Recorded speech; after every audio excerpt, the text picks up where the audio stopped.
에, 두 번째 단계에서 이제 내 자신을 인식하기에서 오늘 2일째 자신의 죄에 대한 인식 오늘 봉독했는데 묵상을 했는데 오늘 부분은 다 새겨지는 것 같아요. 모든 내용이 전체가 다 도입부부터 죄의 추악함에 대해 깊이 생각해 본 적이 있는가, 죄를 짓고서 그것에 대해 충분히 아파한 적이 있는가.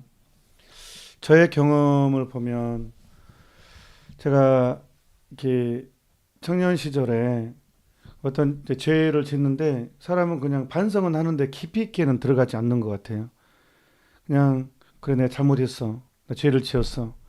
이런 인식이 있는데 정말로 가슴 깊이 절절히 가슴 아프고 막 그것이 느끼기가 쉽지가 않은데 그래서 여기서도 그것도 은혜인데 제가 어느 순간 사순식인가 제가 꾸준히 매일 십자가의 길을 했던 적이 있어요.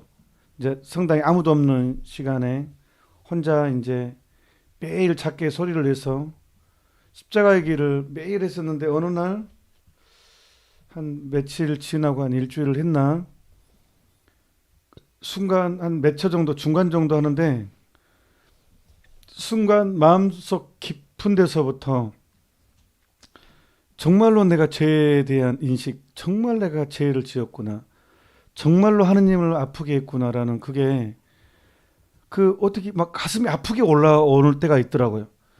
그래서 막 그 성당 텅 빈 공간이어서 다행이었는데 정말 막 흐느껴오는 막 그냥 눈물 흘리는 것이 아니라 거의 통곡한 것처럼 울었던 적이 있어요. 저 인생에. 근데 그러고 나니까 희한한 현상이 뭐냐 그러면 내 죄에 대한 깊은 인식을 느끼고 막 통곡을 했는데 나의 그거 이후에 되게 마음이 개운하고 뭔가 굉장한 은총을 느낀 거, 더 예수님이 더 가까이 느껴지게 되고 성모님이 가까이 느껴지는 그런 체험을 하게 되는 것 같아요. 그러니까 내 죄에 대한 깊은 인식이 나를 절망으로 이끈 것이 아니라 오히려 더 하느님을 만나게 해준다는 거예요. 그래서 사람은 내가 누구인지 알면 성모님을 찾게 되고 예수님을 만나게 되는 것 같아요. 이게 참 죄의 신비 같아요. 죄의 신비. 그러니까 그래서 오늘 이 내용이 전부 다 그쪽으로 맞춰진 것 같아요. 루카복음 한번 봅시다 이제. 루카복음 13장 6절에서 9절 보면 이제 우리가 너무 잘 알고 있는 내용입니다. 어떤 사람이 자기 포도밭에 무화과 나무 한 그루를 심어 놓았는데 열매가 달렸나 하고 찾아보았지만 하나도 찾지 못하였다. 그래서 포도 재배인에게 보게, 내가 3년째 와서 이 무화과 나무에 열매가 달렸나 하고 찾아보지만 하나도 찾지 못하였네. 베어버리라고 합니다. 여기서 3년이라는 단어는 회개를 기다리는 하느님의 오랜 시기를 의미합니다. 3년은 상징적인 숫자인데 인간의 회개를 기다리고 있는 하느님의 기다리는 시기예요. 하느님께서 기다려주는 시기예요. 우리 인간의 회개를 기다리는. 그리고 보통 이제 무화과 나무가 3년이 지났으면 나무는 충분히 열매를 맺어야 합니다. 그리고 무화과 나무의 주인은 그 무화과 나무를 수확할 권리가 있어요. 그래서 이제 그게 침해당하니까 잘라버리라고 합니다. 그러니까 이제 포도 재배인이 주인님 이 나무에 올해만 그냥 두시지요. 그동안 제가 그 둘레를 파서 거름을 주겠습니다. 여기서 포도 재배인은 예수님을 상징하거든요. 예수님께서 이제 우리에게 이제 더 큰 노력을 이제 이렇게 합니다. 그러면 내년에는 열매를 맺겠지요. 그러지 않으면 잘라버리십시오라고 합니다. 그러니까 그러지 않으면 잘라버리십시오. 인간은 회개하지 않으면 모두 멸망할 것이라는 뜻입니다. 그러지 않으면 잘라버리십시오. 이 뜻은 인간은 회개하지 않으면 모두 망할 것이다 이 뜻입니다. 회개가 그래 천국의 문입니다. 그러니까 하느님께서는 인간을 지옥으로 보내지 않습니다. 그러면 어떤 바보 같은 사람이 지옥을 선택하겠습니까? 근데 인간은 회개를 거절함으로써 지옥을 선택하는 것입니다. 하느님이 인간을 지옥으로 보내는 것이 아니라 인간이 지옥을 선택하는 것입니다. 콩 심은 데 콩 나고 팥 심은 데 팥 납니다. 뿌린 대로 거둔다는 말이 있잖아요. 그러니까 인간은 회개를 거절함으로써 지옥을 선택하는 것입니다. 우리의 신앙은 열매를 요구합니다. 성덕을 요구합니다. 루카복음 15장 1절에서 7절의 내용은 회개할 필요가 없는 의인 99보다 회개하는 죄인 한 사람 때문에 하늘나라는 더 기뻐하다는 거예요. 저는 이 부분이 솔직히 소화가 잘 안 되는 부분이었어요. 어떻게 성인 99이 있는데 죄인 하나가 회개가 더 기쁠 수 있냐. 착한 사람 의인 99이 있는데 99대 1이잖아요. 어떻게 99명의 착한 사람이 있는데 똑같은 사람인데 왜 죄인 하나가 회개하는 게 더 기쁘냐고요.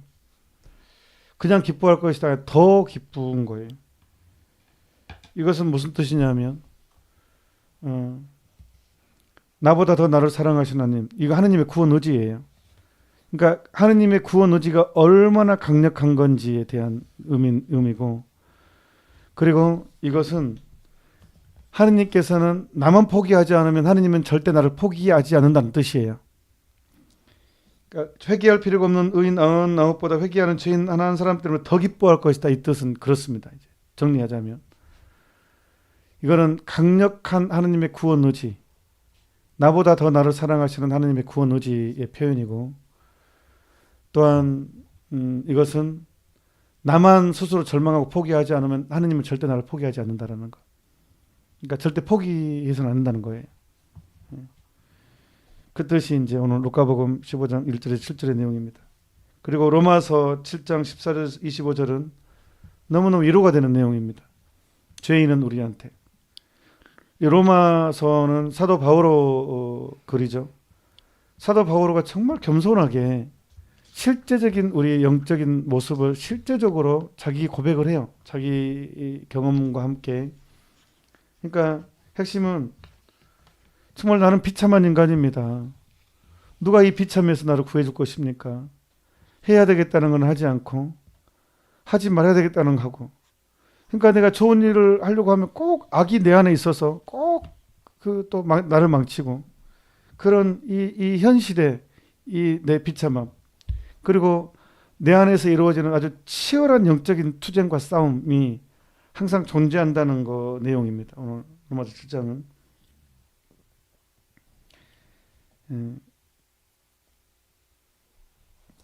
그래서 너무 극심한 나머지 맨 마지막 이렇게 나 자신이 이성으로는 하느님의 법을 섬기지만 육으로는 죄의 법을 섬깁니다. 이 머리로는 해야 되겠다는데 이 몸이 안 따라가는, 그리고 너무너무 약한 내 모습, 저는 과연 죄인입니다 하면서 이 겸손한 모습이 하느님의 은총을 또 부릅니다. 그래서 이 자신의 죄에 대한 인식은 얼마나 중요한지 모릅니다. 그래서 오늘 또 요한 1서 복음서 내용을 함께 또 추가로 봉독하자면, 요한 1서 1장 8절에서 9절의 말씀입니다. 만일 우리가 죄 없다고 말한다면 우리는 자신을 속이는 것이고 우리 안에 진리가 없는 것입니다. 우리가 우리 죄를 고백하면 그분은 성실하시고 의로우신 분이시므로 우리의 죄를 용서하시고 우리를 모든 불의에서 깨끗하게 해주십니다. 그래서 요한 보리스 교황님도 구원의 첫 번째 조건은 내 죄를 인식하는 것이고 구원의 두 번째 조건은 그 죄를 고백하는 것이라고. 믿음이 전제가 되죠. 그래서 전제가 돼야 되죠. 아무튼 그 대단한 사도 바오로가 이런 고백을 했으면 나는 어쩌겠습니까? 예, 나 같은 사람은 훨씬 더 하지 않겠습니까? 그래서 과연 내가 비참한 인간입니다라는 내 비참을 인식할 때 겸손해질 수 있고, 그 겸손함으로 하나님께 손을 내밀 때, 그래서 나는 성모님이 필요할 수밖에 없어요. 은총 가득하신 분이. 그러니까 내가 누구인지 알면 성모님을 사랑하지 않을 수가 없습니다. 예수님을 매달리지 않을 수가 없습니다. 예수님께. 그래서 몽포 루도비코 성인은 내가 누구인지 알도록 계속 이렇게 이끌어 주는 것입니다. 참된 신심은 참된 신심, 성모님께 대한 참된 신심이에요. 여기서 참된 신심이라는 것은 성모님께 대한 참된 신심 책 있죠. 그 내용을 가져온 거예요. 78항에서 79항입니다. 오늘은 저는 78항의 첫 대목을 또한 줄치라고 해주고 싶어요. 우리의 가장 훌륭한 선행도 마음속 깊이 뿌리박고 있는 나쁜 바탕으로 말미암아 더럽혀지고 썩는다. 그러면서 이제 비유를 이렇게 얘기를 했습니다. 그러니까 너무 잘난 척, 착한 일 한다고 해서 잘난 척 하지 말라는 거예요. 좋은 일 한다고 해서 그 안에 자기 사심이 들어갈 수 있고 쉽게 또 변질될 수 있고, 이 자부심 갖지 말라는 거 너무 쉽게, 의인의식 절대 갖지 말라는 거예요. 자칫하면 자기 만족으로 빠지기 쉽고, 인간은 쉽게 우쭐거리고 쉽게 교만해지는 존재이기 때문에. 그래서 우리의 죄가 남겨놓은, 자 줄치십시오. 우리의 죄가 남겨놓은 78항이에요. 중간 정도에. 우리의 죄가 남겨놓은 나쁜 찌꺼기와 나쁜 바탕으로 말미암아 하느님의 선물은 쉽게 상하고 더럽혀지고 만다. 비록 어떠한 고상한 덕행이라 할지라도 우리의 행실은 그러한 영향을 받기 마련이다. 그러므로 예수 그리스도와의 일치에 의해서 이루어지는 완덕에 도달하려면 별표 치고 또 별표 치고 줄 치고 막 두고두고 묵상해야 될 것이니까 우리 마음속 깊은 곳에 박혀있는 악의 뿌리를 송두리째 뽑아야 한다. 그러지 않으면 무한히 깨끗하시고 우리 영혼 안에 있어 아주 작은 더러움도 싫어하시는 주님께서 우리를 당신 눈앞에서 내치시고 우리와 결코 일치하지 않으실 것이다. 하느님은 우리 영혼 안에 있는 아주 작은 더러움도 싫어하십니다. 하느님은 선 자체이시기 때문에. 그러니까 대데레사 성녀께서 소재를 죄가 아니라 가르치고 중죄를 소재로 가르치는 사제를 피하라고 하신 거예요. 같이 망한다고. 이거는 제 얘기가 아니라 성도 소아들에서 아니지 성도 대들 얘기예요. 저한테 뭐라 하지 마십시오. 79항 이것도 역시 이제 중간에 보면 성령께서는 우리의 육체를 죄의 지배를 받는 몸이라고 불렀고 죄 중에 태어났으며 죄로 양육되었고 온갖 죄를 서슴지 않는 수천 가지 악에 예속되어 날마다 타락해가고 질병과 병균, 부패 외에는 아무것도 생기지 않은 육체라고 하셨다 하면서 육체의 비참함, 또한 육체와 연결된 정신은 중간에 이제 뒷부분을 보면 우리가 가지고 있는 것이라고는 정신에 있어서는 교만과 무지, 마음에 있어서는 완고한 고집, 영혼에 있어서는 연약함과 변덕성. 저도 할 말이 없습니다. 이 부분에서. 또한 정욕과 반항적인 열정과 질병뿐이다.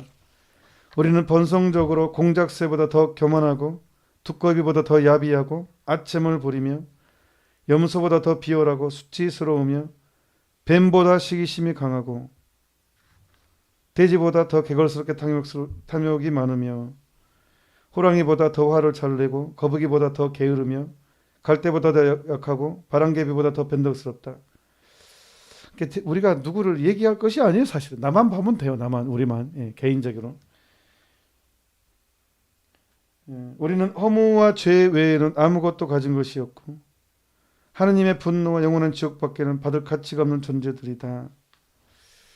내가 누구인지 알면, 그래서 아고스티노 성인은 적으십시오.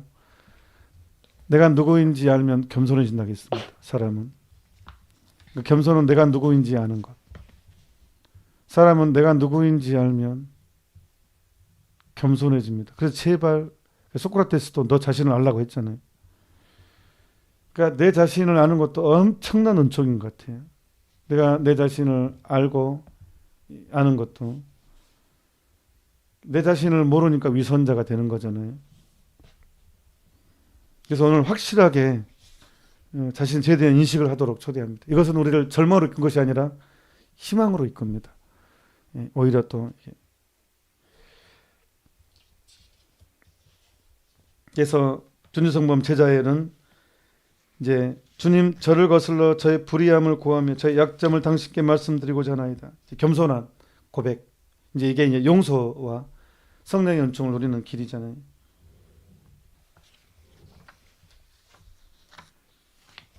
그리고 이제 시편, 원래 이제 다윗의 시편이 영적인 투쟁에 대한 노래인데, 그래서 나를 올가매서 구해주소서 하면서 되게 애원하는 게 시편이에요. 그래서 이 양도, 그러므로 주님, 저의 천함을 보시고 당신이 모든 방면에서 자라하시는 저의 연약함을 살펴주소서. 저를 불쌍히 여기시어 진창에서 저를 구출하소서 하면서 이렇게 애원하는 모습. 그러니까 우리가, 겸손한 사람은 자기 죄를 인식하면서 절망하지만 겸손한 사람은 자기 죄를 인식하면서 하느님께 매달리게 됩니다. 이게 사도 바오로나 가룟 유다나 하느님을 배신, 크고 작음의 차이는 있지만 배신했다는 차원에서는 똑같습니다. 하지만 가룟 유다는 절망했고 사도 베드로는 돌아왔습니다. 더 간절해 겸손한 모습으로. 그러니까 똑같은 12 제자였지만 그 결과는 하늘과 땅 차이였습니다.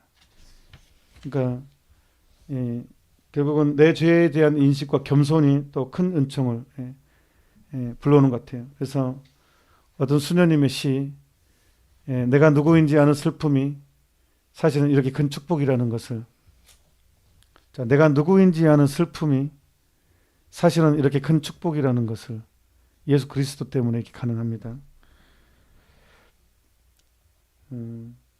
사망은 이제 영적인 투쟁으로 우리를 초대합니다. 준주성범 사망은 이제 오늘 20장 사망은 극히 용맹하신 이스라엘의 하느님이시여. 지극히 용맹하신, 이제 용맹이라는 단어는 이제 영적 싸움, 전쟁, 어떤 그 전제가 되는 거잖아요. 이 영적인 싸움. 그래서 지극히 용맹하신 이스라엘 하느님이시여. 신자들의 영혼을 사랑하시는 하느님이시여. 이제 이 신뢰, 믿음이 전제가 됩니다. 이제 그리고 구체적으로 용기를 주시어 내가 이제 이걸 극복하도록, 죄를 쳐야 이기도록 하는 그런 힘을 주는 그런 내용으로 이제 채워집니다. 그래서 천상의 용기를 내려 제 힘을 더 주어 영혼에 아직도 완전히 정복되지 않은 가련한 육체가, 즉 묵은 사람이 다시 일어나 거스르지 말게 하여 주소서. 이 육체를 거슬러 반드시 이 가련한 생명을 유지하는 동안 싸워야 하나이다 하면서 이렇게 영적인 투쟁으로 이제 우리를 또한 초대를 해줍니다. 용기를 갖도록. 결국은 이 비참함을 구해주시는 분은 하느님이시다라는 선언입니다. 그러니까 내 비참함에 실망하지 말고 하느님한테 희망을 또한 품으라고 우리에게 초대를 해주는 것입니다. 그래서 내가 누구인지 아는 슬픔은, 나를 쳐다보면 슬픕니다. 하지만 사실 이렇게 큰 축복이라는 것을, 예수님 때문에, 하느님의 은총을 만나기 때문에. 그래서 오늘 이 자기 죄에 대한 인식은 나를 비참함을 체험하면서도 나를 비참함에 머무르지 않고 더 큰 희망을 갖게 하고, 그 비참함을 통해서 하느님의 완벽한 은총을 누리도록 인도를 해주고 있습니다. 그래서 우리는 은총이 가득하신 성모님이 필요한 것입니다. 예수님을 가장